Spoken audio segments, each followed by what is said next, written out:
Jet tempur MiG-29 Ukraina jatuh ditembak pasukan Rusia, pilot hantu Kiev tewas.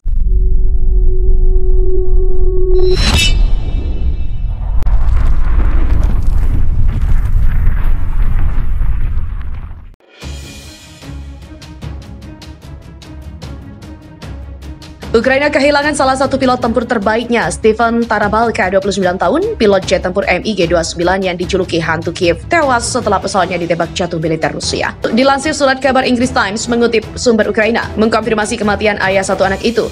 Dia dikabarkan tewas dalam misi pada 13 Maret lalu.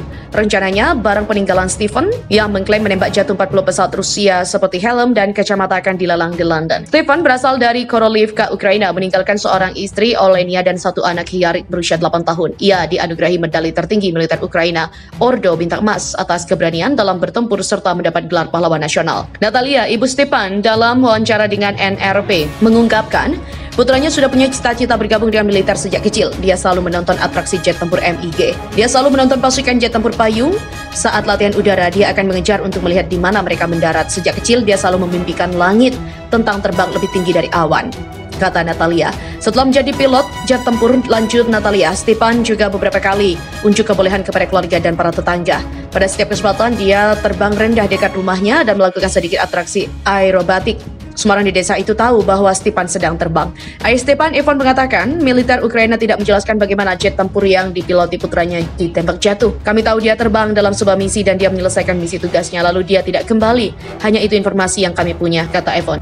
Pada Maret lalu, militer Ukraina membagikan foto yang menunjukkan seorang mengenakan masker oksigen di kokpit jet tempur MiG-29 dengan judul, "Halo penjajah, saya datang untuk merenggut nyawamu."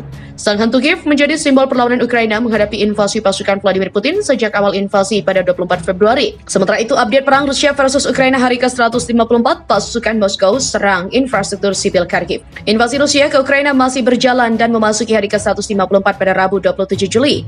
Pada hari ke-154, pasukan Rusia terus menyerang infrastruktur sipil di Kharkiv, kota terbesar kedua di Ukraina, dan wilayah sekitarnya di timur laut negara itu. Gubernur regional Oleh Sinehubov mengatakan serangan di kota itu berlanjut sekitar fajar. Rusia sengaja menargetkan objek infrastruktur sipil, rumah sakit, sekolah, bioskop. Semuanya ditembaki, bahkan antrian untuk bantuan kemanusiaan. Berikut ini Tribunnews.com merangkum serangkaian peristiwa yang terjadi selama perang Rusia di Ukraina seperti dikutip The Guardian. Jembatan Antonivsky yang strategis di wilayah Kherson yang diduduki Rusia dilaporkan telah diserang oleh pasukan Ukraina. Diharapkan dengan serangan itu dapat mengganggu rute pasokan utama Rusia ke kota Ukraina Selatan. Beberapa laporan yang belum dikonfirmasi menunjukkan pasukan Ukraina melakukan serangan baru pada Selasa malam. Ledakan di daerah jembatan Antonivsky, kata Angkatan Bersenjata Ukraina dalam pembaruan Telegram. Rusia akan gelar latihan militer di perbatasan timur Moskow. Kementerian Pertahanan Rusia berencana untuk mengadakan latihan militer strategis di timur negara itu dari 30 Agustus hingga 5 September 2022. Interfax melaporkan bahwa militer negara lain yang tidak disebutkan namanya akan mengambil bagian dalam latihan Vostok reguler, mengutip Kementerian Pertahanan. Zelensky pun tuduh Rusia sengaja potong pasokan gas.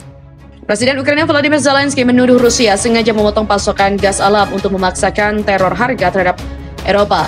Menggunakan Gazprom, Moskow melakukan semua yang bisa dilakukan untuk membuat musim dingin yang akan datang ini sekeras mungkin bagi negara-negara Eropa. Teror harus dijawab, berikan sanksi, katanya. Ekonomi Rusia berjalan lebih baik meski ada sanksi Barat. Perekonomian Rusia tampaknya juga berjalan lebih baik dari yang diharapkan meskipun ada sanksi dari Barat. Pada Selasa, Dana Moneter Internasional meningkatkan perkiraan produk domestik bruto Rusia untuk tahun ini sebesar 2,5%. Meskipun ekonominya masih diperkirakan akan berkontraksi sebesar 6%. Dan itu masih merupakan resesi yang cukup besar di Rusia pada 2022. Dia seraya menambahkan bahwa kenaikan harga energi memberikan sejumlah besar pendapatan bagi ekonomi Rusia.